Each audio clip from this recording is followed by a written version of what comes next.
Hello all, welcome to my channel Rams travel companies. మనం శబరిమల అయ్యప్ప స్వామి దేవస్థానాన్ని దర్శించుకోవడానికి వెళ్ళబోతున్నాం. Present మనం ఒంగోలులో ఉన్నాం. ఒంగోలు నుంచి శబరిమల ఎలా వెళ్ళాలి, శబరిమల అయ్యప్ప స్వామి స్టోరీ ఏంటి అనేది ఈ వీడియోలో తెలుసుకోబోతున్నాం. So for this follow my travel companies. Morning 8:30కి ఒంగోలు రైల్వే స్టేషన్కి వచ్చేసాం. ఇక్కడ నుంచి చెన్నై వెళ్ళబోతున్నాం.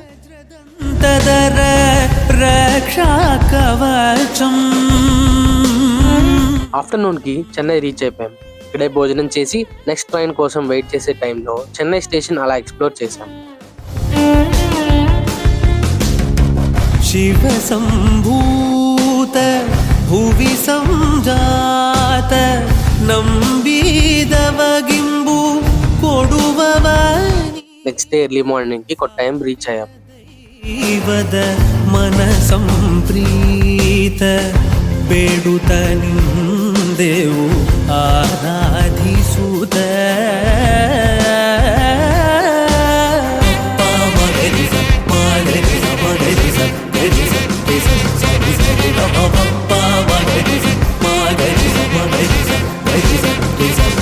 కొట్టాయంలో వెహికల్ మాట్లాడుకొని ఫస్ట్ మనం వెళ్ళబోతున్న ప్లేస్ ఎరిమేలి.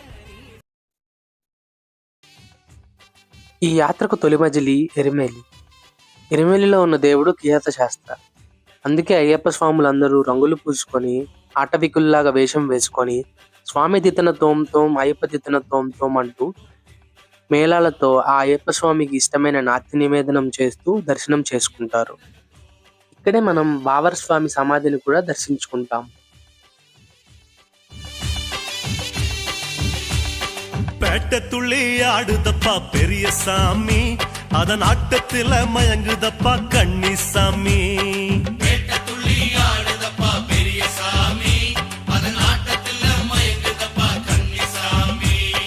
வாவரோட கொட்டையில மேளங்கொட்டி அட வக வகையா மேனியில வண்ணம் பூசி.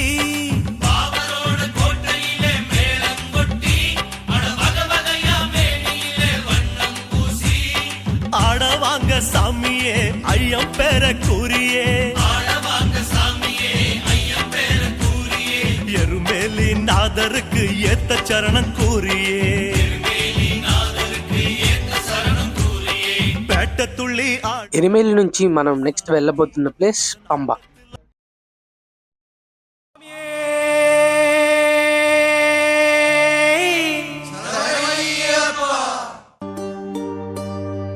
ఇరుముడి కట్టు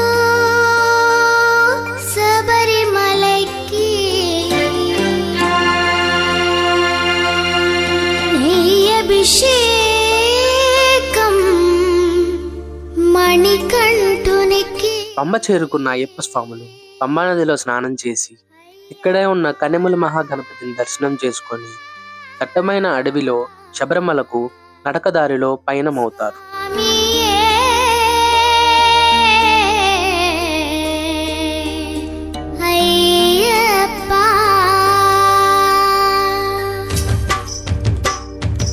ఇరుముడి కట్టు శబరిమలకి నెయ్యభిషేకం మణికంఠునికి. ఇరుముడి కట్టు శబరిమలకి నెయ్యభిషేకం మణికంఠునికి. అయితే పంబ నుంచి శబరిమలకు దాదాపుగా 5 కిలోమీటర్లు ఉంటుంది. ఈ మార్గంలో మనం నీలిమల, అప్పొచ్చిమేడు, శరణ్గుత్తి, శబరిపీఠం ద్వారా వెళ్ళి శబరిమల చేరుకుంటాం. శబరిమలకి నెయ్యభిషేకం మణికంఠునికి. స్వామి శరణమయ్యప్ప శరణం శరణమయ్యప్ప, స్వామి శరణమయ్యప్ప శరణం శరణమయ్యప్ప, స్వామి శరణమయ్యప్ప శరణం శరణం. మనం వెళ్ళే దారంతా కొండ ఎక్కడం దిగడమే ఉంటుంది. అయితే కొండ ఎక్కలేని వాళ్ళ కోసం ఇక్కడ డోలి కట్టి అందులో ఇలా కూర్చోబెట్టుకొని తీసుకొని వెళ్తారు.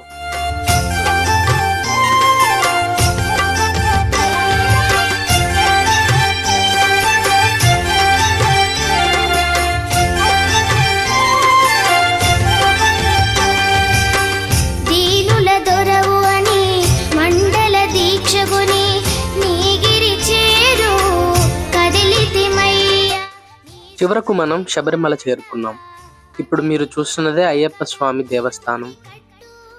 మాల వేసుకొని ఇరుముడి కట్టుకొని వచ్చిన స్వాములకు 18 మెట్లు ఎక్కి దర్శనం చేసుకునే అవకాశం ఉంటుంది. అయితే మాల వేసుకొని వారి కోసం దర్శనం క్యూ వేరే వైపు ఉంటుంది. ఇప్పుడు మనం ఈ వీడియోలో అయ్యప్ప స్వామి అసలు కథ తెలుసుకోబోతున్నాం. ఇప్పటి వరకు మనకు తెలిసిన, మనం సినిమాల్లో చూసిన కథలు అన్ని పక్కన పెట్టి మొదటి నుంచి తెలుసుకుందాం. ఒకరోజు కైలాసంలో ఉన్న శివపార్వతుల మధ్య రాబోయే రోజుల్లో జరిగే అనర్థాల గురించి, అనర్థాలు సృష్టించే రాక్షసుల గురించి వస్తుంది. అప్పుడు పరమేశ్వరుడు పార్వతీదేవితో, ధర్మం నశించిన ప్రతిసారి నేను శాస్తా రూపంలో వచ్చి ధర్మం వైపు నిలుస్తానని చెప్తాడు. ఇక్కడ శాస్త అనే పదానికి గురుశక్తి, శాసించే శక్తి అని అర్థం. గురుశక్తిని అయ్యా అని, శాసించే శక్తిని అప్ప అని అంటారు. అందుకే శాస్తాని అయ్యప్ప అని అంటారు. అది జరిగిన కొన్ని వేల సంవత్సరాల తరువాత బ్రహ్మ విష్ణు మహేశ్వరుల అంశతో దత్తాత్రేయుడు, లక్ష్మీ సరస్వతి పార్వతీ దేవుల అంశతో లీలావతి భూమి మీద జన్మిస్తారు. కాలక్రమేణా వీరికి వివాహం జరుగుతుంది. కొంతకాలం ఆదర్శ దాంపత్య జీవితం గడుపుతారు. అయితే దత్తాత్రేయ స్వామికి దాంపత్య సుఖం మీద విరక్తి కలగడంతో సన్యాస జీవితం గడుపుతూ తపస్సు చేసుకోవాలి అని నిర్ణయించుకొని లీలావతికి ఈ విషయం చెప్తాడు. ఆమె ఇంత చిన్న వయసులో సన్యాసం స్వీకరించడం ఏమిటి అని వారిస్తుంది. దత్తాత్రేయ స్వామి ఎంత చెప్పినా వినకుండా, మీ పట్టమహిషి అయిన నా అనుమతి లేకుండా సన్యాసం స్వీకరించే హక్కు మీకు లేదు అని అంటుంది. అది విన్న దత్తాత్రేయ స్వామికి కోపం కట్టలు తెంచుకొని, నువ్వు పట్టమహిషి అంటున్నావు కదా, అయితే వెళ్ళి రాక్షస కులంలో మహిషివై జన్మించు అని శపిస్తాడు. అది విన్న లీలావతి, నన్నే శపిస్తావా, మీరు కూడా నాలాగే మహిషిలా పుట్టి కామవాంఛతో నన్ను వెతుక్కుంటూ వస్తారు అని శపిస్తుంది. ఇలా శపించిన కొంతకాలం తరువాత లీలావతి కరంబుడు అనే రాక్షసుడికి కుమార్తెగా జన్మిస్తుంది. అయితే కరంబుడు మహిషి జాతికి చెందిన రాక్షసుడు. లీలావతి కరంబునికి మహిషి రూపంలో జన్మిస్తుంది. కరంబునికి రంభాసురుడు అనే సోదరుడు ఉంటాడు. వీళ్ళిద్దరికీ ముల్లోకాలు జయించే పుత్రుడు పుట్టాలి అని కోరిక ఉంటుంది. అయితే రంభాసునికి మహిషాసుడు పుడతాడు. తర్వాత దుర్గామాత చేతిలో మరణిస్తాడు. అదంతా వేరే కథ, ఇంకో వీడియోలో తెలుసుకుందాం. అయితే ఆ మహిషాసురుడు మహిషి రూపంలో పుట్టిన లీలావతికి తమ్ముడు అవుతాడు. మహిషాసురుడి మరణం తెలుసుకున్న మహిషికి కోపంతో ఎలా అయినా దేవతల మీద పగ తీర్చుకోవాలి అని బ్రహ్మదేవునికి తపస్సు చేయడం మొదలు పెడుతుంది. తన ఘోర తపస్సుకు ప్రత్యక్షమైన బ్రహ్మదేవుని మహిషి 3 కోరికలు కోరుకుంటుంది. అందులో మొదటిది, తను కోరుకున్నప్పుడల్లా తన రోమ కోపాల నుంచి లెక్కలేనంత మంది రాక్షసులు జన్మించాలి అని కోరుకుంటుంది. రెండవది, శివునికి విష్ణువుకి పుట్టిన సంతానం మాత్రమే తనను చంపాలి అని. మూడవది, అది కూడా నా మరణం భూమి మీదే సంభవించాలి అని 3 వరాలు కోరుకుంటుంది. అలా బ్రహ్మదేవుని దగ్గర వరాలు పొందిన మహిషి భూమి మీదకు రాకుండా ఉండాలి అని నిర్ణయించుకుంటుంది. తరువాత మొదటిగా ఇంద్రలోకానికి వెళ్ళి ఆక్రమించి అల్లకొల్లను సృష్టిస్తుంది. దీంతో దేవతలందరూ శివకేశవుల దగ్గరకు వెళ్ళి కాపాడమని కోరుకుంటారు. ఇలా జరిగిన కొంతకాలం తరువాత క్షీరసాగర మదనంలో విష్ణువు మోహిని రూపంలో వచ్చి అమృతం రాక్షసులకు దక్కకుండా దేవతలకు పంచుతాడు. అయితే ఆ తరువాత నారదుడు మోహిని అందం గురించి శివపార్వతుల దగ్గర పొగుడుతాడు. అప్పుడు పరమేశ్వరుడు నారదుడితో, మోహిని ఎంత సౌందర్యవతి అయినా కానీ నా పార్వతిని మించి అయితే ఉండదు. మీరు అంతగా చెబుతున్నారు కాబట్టి నేను వైకుంఠానికి వచ్చి చూస్తాను అని నారదునికి చెప్పి పార్వతీదేవితో కలిసి శివుడు వైకుంఠం చేరి మోహిని రూపం చూపించమని విష్ణుమూర్తిని కోరతాడు. అప్పుడు విష్ణువు మోహిని రూపం ధరిస్తాడు. పరమేశ్వరుడు సైతం స్తంభించే రూపంలో మోహిని కనిపిస్తుంది. పరమేశ్వరుడు అంతగా ఆకర్షితుడు అవ్వడానికి కారణం తను ఎదురుగా నిలుచుంది పార్వతీదేవి అనుగ్రహంతో విష్ణువు తీసుకున్న శివమోహిని అవతారం. అయితే వీరికి హరిహరసుతునిగా శాస్త జన్మిస్తాడు. అయితే ఆ రోజు జన్మించిన శాస్త తన సోదరులైన విఘ్నేశ్వరుడు, కార్తికేయులతో తన బాల్యం గడుపుతూ అత్యంత పరాక్రమవంతుడు అవుతాడు. అసలు విషయానికి వస్తే మహిషి రెండో కోరిక ప్రకారం హరిహర సుతుడి చేతిలోనే మరణం ఉండాలి అని. అయితే శివుడు విష్ణువుకి సంతానం కలగదు కదా అని అనుకుంటుంది. కానీ ఆమెను సంహరించడానికి శాస్త అంటే అయ్యప్ప స్వామే జన్మిస్తాడు. ఇక మిగిలింది తను మరణం భూమి మీద ఉండాలి అని. అయితే మహిషి భూమి మీదకి రాకుండా జాగ్రత్త పడుతుంది. అప్పుడు సాక్షాత్తు ఆ త్రిమూర్తుల రూపంలో ఉన్న దత్తాత్రేయుడే లీలావతి పెట్టిన శాపం ప్రకారం మహిషి రూపంలో స్వర్గానికి వెళ్లి మహిషి ముందు నిల్చుంటాడు. మహిషి రూపంలో ఉన్న దత్తాత్రేయుని చూసి మహిషి ఆకర్షింపబడుతుంది. భూలోకంలోకి అడుగు పెడుతున్నా అన్న విషయం మర్చిపోయి భూమి మీదకి అడుగు పెడుతుంది. మహిషికి సూర్యుని మించిన తేజస్సుతో శాస్త కనపడతాడు. అప్పుడు మహిషి స్పృహలోకి వచ్చి తన చుట్టూ ఏం జరుగుతుందో గ్రహిస్తుంది. తరువాత మహిషికి శాస్తకి యుద్ధం మొదలవుతుంది. అప్పుడు శాస్త మహిషి మీద మెరుపు వేగంతో బాణాలతో విరుచుకుపడుతూ మహిషి తల మీద ఎక్కి నాట్యం చేస్తాడు. దానికి మహిషి తట్టుకోలేకపోతుంది. అప్పుడు దివ్యమైన ప్రకాశంతో మహిషి శరీరంలో నుంచి లీలావతి బయటికి వస్తుంది. శాస్త రూపాన్ని చూసి మైమర్చిపోయిన లీలావతి తన ముందు జన్మలో జరిగిన శాపం గురించి చెప్పి తనని పెళ్లి చేసుకోవాల్సిందిగా కోరుతుంది. అప్పుడు శాస్త ఈ జన్మలో అయితే కుదరదు, మరో జన్మలో భూమి మీద అవతరించినప్పుడు చూద్దాంలే అని వెళ్ళిపోతాడు. అప్పటి నుంచి లీలావతి శాస్త కోసం భూమి మీద ఎదురు చూస్తూ ఉంటుంది. ఇదంతా కూడా అయ్యప్ప స్వామి కథలో కలియుగానికి ముందు జరిగిన విషయాలు. ఇప్పుడు మనం కలియుగంలో జరిగిన అయ్యప్ప స్వామి కథ అంటే శబరిమల స్టోరీ తెలుసుకుందాం. అది 10వ శతాబ్దం. కేరళ ప్రాంతంలో శంకరాచార్యులు జన్మిస్తారు. ఆయన సన్యాసిగా మారి తన సిద్ధాంతాలు బోధించడం మొదలు పెడతారు. తరువాత ఆయన తల్లి మరణిస్తుంది. అప్పుడు అంత్యక్రియలు చేయడానికి కూడా అక్కడ ఉన్న బ్రాహ్మణులు ఒప్పుకోరు. అప్పుడు ఆయన కేరళలో అన్య మతం వారు చేరతారు అని, కేరళ అల్లకల్లోలం అవుతుందని శపిస్తారు. ఆయన శాపం ప్రకారమే కేరళ మారుతుంది. కేరళలో వేరే మతం వారు ఆధిక్యత పెరుగుతుంది మరియు శివుడు విష్ణువు భక్తులు ఒకరినొకరు చంపుకోవటం మొదలు పెడతారు. అప్పుడు శివుడు విష్ణు ఒకరే అని చెప్పడానికి, సనాతన ధర్మాన్ని కాపాడడానికి ఆ శాస్తానే కేరళకు రాజైన పందెల రాజుకు అడవిలో బాలుడిలా దొరుకుతాడు. అయితే ఇలా అడవిలో దొరకడానికి, మనుషులా జన్మించడానికి శాస్తకు ఒక శాపం ఉంటుంది. కలియుగం ప్రారంభమైనప్పుడు నేపాల్ని పింజలవర్మ అనే రాజు పరిపాలిస్తున్నాడు. అయితే ఈయన కాళీ భక్తుడు. ఒకరోజు ఈయనకు తనకి మరణం ఉండకూడదు అని ఒక ఆలోచన వస్తుంది. దానికోసం ఆరా తీస్తే 108 మంది కన్యలను బలి ఇస్తే తను అనుకున్నది అవుతుంది అని తెలుసుకుంటాడు. అలా 108 మంది కన్యలను తీసుకొని వస్తాడు.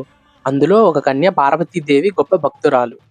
ఆమె పార్వతీదేవికి రక్షించమని కోరుకుంటుంది. అప్పుడు పార్వతీదేవి శాస్తాను పంపి కాపాడమంటుంది. అలా కిందకు వెళ్ళిన శాస్త పింజలవర్మ మంచివాడే అని గ్రహిస్తాడు. తన తప్పు తనకు తెలిసేలా చెప్తాడు. దీంతో పింజలవర్మ మారి తను తప్పు గ్రహించి తన కూతురిని వివాహం చేసుకోమని శాస్తాన్ని కోరతాడు. అప్పుడు శాస్త పుష్కలాదేవిని వివాహం చేసుకుంటాడు. ఇది జరిగిన తరువాత కేరళని పాలిస్తున్న పించకవర్మ అనే రాజు అడవిలో వేటకు వెళ్తాడు. అప్పుడు దారి తప్పి భూతాలు ఉన్న చోటుకి వెళ్తాడు. అప్పుడు భయంతో శివుణ్ణి ప్రార్థించగా శివుడు శాస్తాను పంపుతాడు. శాస్త రాగానే భూతాలు అన్ని వెళ్ళిపోతాయి. తరువాత పించకవర్మ తన కూతురు అయిన పూర్ణాదేవిని వివాహం చేసుకోమని శాస్తాను కోరగా శాస్త వివాహం చేసుకుంటాడు. ఇది తెలిసిన నేపాల్ రాజు పింజలవర్మ ఆల్రెడీ పెళ్ళైనా మళ్ళీ పెళ్లి చేసుకున్నాడు అని శాస్తాకి మీరు 12 సంవత్సరాలు భూమి మీద మామూలు మనిషిగా జన్మిస్తారు అని శాపం పెడతాడు. ఈ శాపం వల్ల ముందు చెప్పినట్టు పందెల రాజుకు అడవిలో ఒక చిన్న పిల్లాడిలా మెడలో ఒక మణితో శాస్త దొరుకుతాడు. అయితే పందెల రాజుకు సంతానం లేకపోవటం వల్ల శాస్తాను తీసుకొని వెళ్ళి పెంచుకోవటం మొదలు పెడతాడు. ఆయన మెడలో మణితో దొరకటం వల్ల ఆయనను మణికంఠ అని పిలుస్తారు. ఇలా జరిగిన కొంతకాలం తర్వాత పందెల రాజుకు ఇంకో సంతానం కలుగుతుంది. రాజ్యంలోని ప్రజలందరూ మణికంఠుని ప్రేమ మరియు పాలన చూసి అయ్యప్ప అని ప్రేమగా పిలుచుకునేవాళ్ళు. ఇవన్నీ గమనించిన పందెల రాజు యుక్త వయసుకు వచ్చిన మణికంఠుని పందెల రాజ్యానికి రాజుగా ప్రమాణ స్వీకారం చేయాలి అని అనుకుంటారు. ఈ విషయం అందరికీ నచ్చుతుంది కానీ ఒక ప్రధానమంత్రికి తప్ప. ఆ ప్రధానమంత్రి రాణి దగ్గరకు వెళ్ళి తనకు లేనిపోని విషయాలు ఎక్క చెప్పి మణికంఠుడు రాజు అవ్వకూడదు, మీ సంతానమే రాజు అవ్వాలి అని చెప్తాడు. దాని గురించి ఆలోచించిన రాణి చివరకు మణికంఠుడికి ఎట్లా అయినా పట్టాభిషేకం అవ్వకూడదు అని చెప్పి మంత్రికి చెప్తుంది. ఇక మంత్రి మణికంఠుడి మీద క్షుద్ర ప్రయోగం చేపిస్తాడు. అప్పుడు మణికంఠుడి శరీరం అంతా విషప్రయోగమైనట్టు నల్లగా మారుతుంది. విషప్రయోగం ఎలా నయమవుతుంది అని రాజ్యంలోని వైద్యులందరూ చూస్తుండగా ఒక వృద్ధ బ్రాహ్మణుడు వచ్చి నేను నయం చేస్తాను అని లోపలికి వెళ్లి తలుపులు వేసుకొని మణికంఠుడిని తాకుతాడు. తాకగానే మణికంఠుడికి నయం అయిపోతుంది. అప్పుడు మీరు ఎవరు అని మణికంఠుడు అడగగా నేను నీ తండ్రిని పరమేశ్వరుడిని, నువ్వు హరిహరపుత్రుడు శాస్తావి, నువ్వు భూమి మీద జన్మించడానికి గల కారణం పింజిలవర్మ పెట్టిన శాపం మరియు సనాతన ధర్మాన్ని కాపాడటం అని తన జన్మ రహస్యాన్ని చెప్తాడు. తరువాత విషప్రయోగం వికటించడంతో పందిల రాణి జబ్బు పట్టినట్టు నటిస్తుంది. అప్పుడు మంత్రి ఆదేశం మేరకు అక్కడ ఉన్న వైద్యులందరూ తన ఆరోగ్యం మెరుగుపడాలి అంటే పులిపాలు కావాలి అని చెప్తారు. దానికోసం ప్రయత్నించిన సైన్యం విఫలమవ్వడంతో స్వయంగా మణికంఠుడే వెళ్తాడు. అడవిలోకి వెళ్లిన మణికంఠుడికి రాడు అని రాణి మరియు మంత్రి అనుకుంటారు. అయితే మణికంఠుడు అడవిలోకి అడుగుపెట్టిన వెంటనే దేవతలు అందరూ ఎదురయ్యి, స్వామి, మీరు ఆ రోజు మహిషిని అంతం చేయటం వల్లే ఈ రోజు మేము సంతోషంగా ఉన్నాం. అలాంటి మీకు కష్టం రానివ్వము అని దేవతలు అందరూ పులులాగా మారుతారు. అలా పులులాగా మారిన దేవతల మీద కూర్చొని పులుల సైన్యంతో రాజ్యానికి మొదలవుతాడు. దారిలో తపస్సు చేసుకుంటూ ఒక వృద్ధురాలు కనిపిస్తుంది. ఆమె పేరు శబరి. అయితే రామాయణంలో ఉన్న శబరి ఈ శబరి ఒకటి కాదు. ఆమె మణికంఠుడిని ఇక్కడే కొలువు తీరి ఉండమని కోరుకుంటుంది. అప్పుడు మణికంఠుడు సరే అని ఒప్పుకొని ఇకపై ఈ ప్రదేశం శబరిమల అనే పేరుతో ప్రసిద్ధి చెందుతుంది అని చెప్తాడు. ఈలోపు గతంలో తను మాట ఇచ్చిన లీలావతి ప్రత్యక్షం అవుతుంది. తనకు ఇచ్చిన మాట ప్రకారం వివాహం చేసుకోమని అంటుంది. అప్పుడు మణికంఠుడు ఈ జన్మలో నేను బ్రహ్మచారిని, వివాహం చేసుకోవడం కుదరదు అని చెప్పి నేను శబరికి ఇచ్చిన మాట ప్రకారం శబరిగిరి మీద కొలువుంటాను అని, ఎప్పుడైతే నా సన్నిధికి ఒక కన్యస్వామి కూడా రారో అప్పుడు నిన్ను వివాహం చేసుకుంటాను అని మాటిస్తాడు.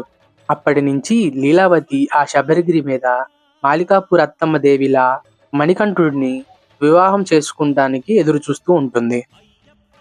తరువాత పులుల సైన్యంతో మణికంఠుడు రాజ్యంలోకి అడుగు పెడతాడు. ఇది చూసిన రాజ్యంలోని జనాలు అందరూ ఆశ్చర్యానికి గురవుతారు. అప్పుడు రాణి మంత్రి ఆయన స్వరూపాన్ని అర్థం చేసుకొని క్షమించమని కోరి మణికంఠుడే రాజ్య బాధ్యతలు స్వీకరించాల్సిందిగా కోరుతారు. అప్పుడు మణికంఠుడు రాజ్య బాధ్యతలు తమ్ముడే తీసుకోవాలి, తను భూమి మీదకి వచ్చిన కర్తవ్యం పూర్తయింది అని చెప్పి నేను శబరికి మాటిచ్చిన విధంగా శబరిగిరి మీద అయ్యప్పగా కొలువు తీరుతాను. నేను విసరబోయే బాణం ఎక్కడ గుచ్చుకుంటుందో అక్కడే నాకు ఆలయం నిర్మించాలి అని పందలరాజును కోరతాడు.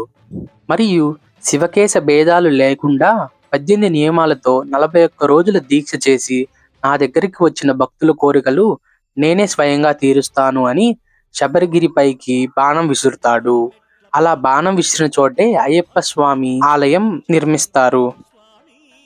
ఇది అయ్యప్ప స్వామి అసలు కథ. అయ్యప్పను దర్శించుకున్న స్వాములు ఇరుముడి విప్పి అందులో ఉన్న బియ్యం ప్రసాదంకు, నెయ్యి అయ్యప్ప స్వామి అభిషేకంకు మరియు మాలికాపురత్తమ్మ దేవికి తెచ్చిన ముడుపు ఆమెకు అర్పించి తిరుగు పయనంలో ఆ ఇరుముడిలోనే తెచ్చిన కొబ్బరికాయ కొట్టి ఈ యాత్రను ముగిస్తారు.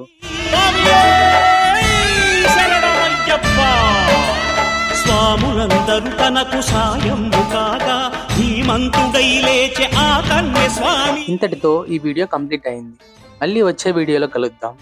బంధము వీడి భక్తతతికై పరుగు పరుగున వచ్చే భూమిపైకి నరుడై